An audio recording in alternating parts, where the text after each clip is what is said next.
Well, hello YouTube friends and fans. Today we are going to work with my e-commerce. I need to build a box. Don't know if you've ever done it from scratch, but here's the tool. Stick around. Watch the excitement happen. KZ Creations thanks you for watching. Please press the red subscribe button for more featured videos in the future. Now on with the show.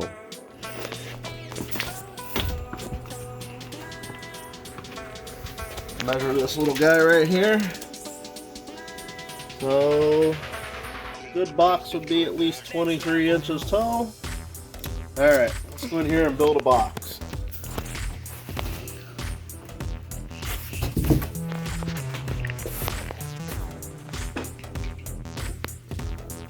Hand in a tape measure. And a big square. Right? Sure. So I drew the template out on the white paper on the clipboard, showing my baby girl how this will lay out and correlate over to the cardboard. This box is more similar, not to a pizza box, but to like a baseball card box, with a flap will fold inside on the front. So she's helped me lay out the lines, and I'm explaining to her, of course, trying to teach along the way. We're also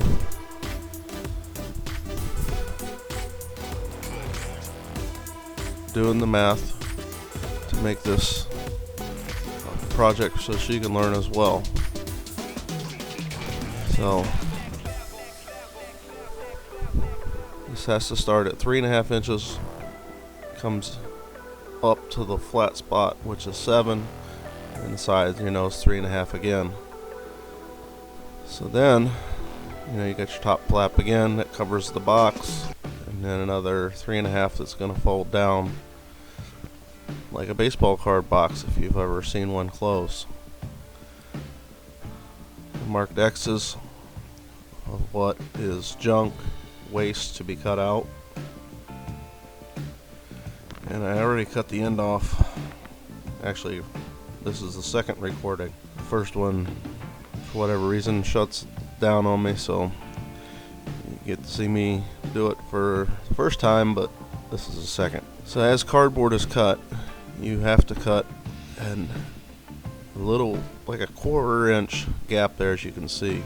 That allows for the material to fold correctly. In the first prototype I did make a mistake because I forgot to leave the little tab at the top so you can lock it in when you fold the flap. And you'll see me later in the video, I missed how I didn't do that and why it is important. You'll see me apply the tape to it. So now I'm just scoring lines into the box so that it makes it a little easier to fold, and I don't have to force the material to do something that it doesn't want to do.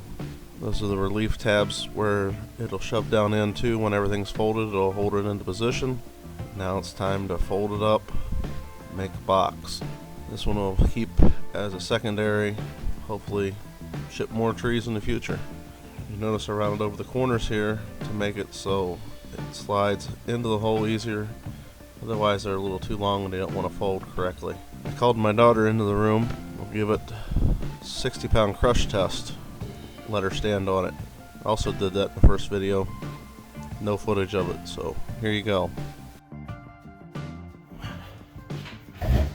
So, since these are trees and they're long sticks, my thought to fill up the box, it seems to have worked, is newspaper.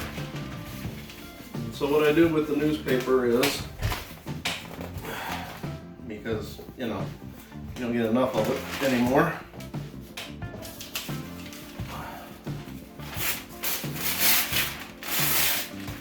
we just cut her in half, tear her in half.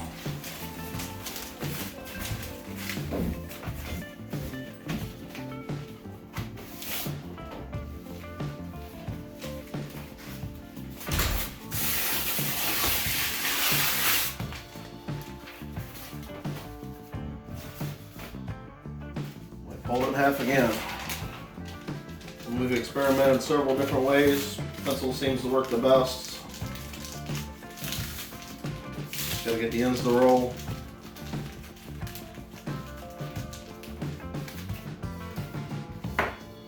Mr. Pencil will drop out.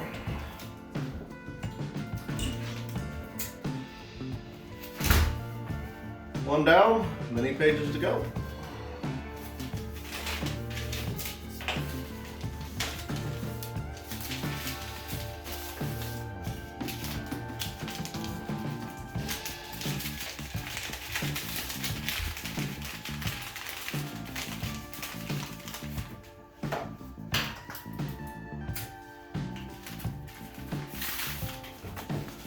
So then when I get a bunch of those guys, as you can see, I wrap these around one of the sticks, and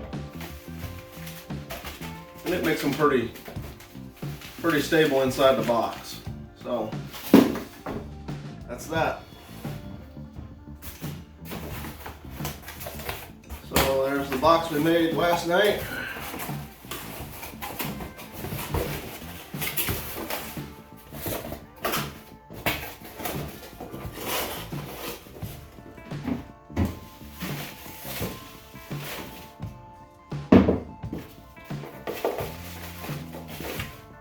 As you can tell, it takes a few papers, but not a whole lot.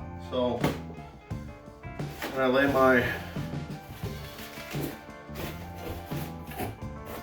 base of the tree down there, the head of the tree up here. That keeps it from running and moving in the box. Everybody's happy. Fold her up, send it on its way. Thanks for watching. Catch you on the next video. Don't forget to hit the subscribe button, and see you later.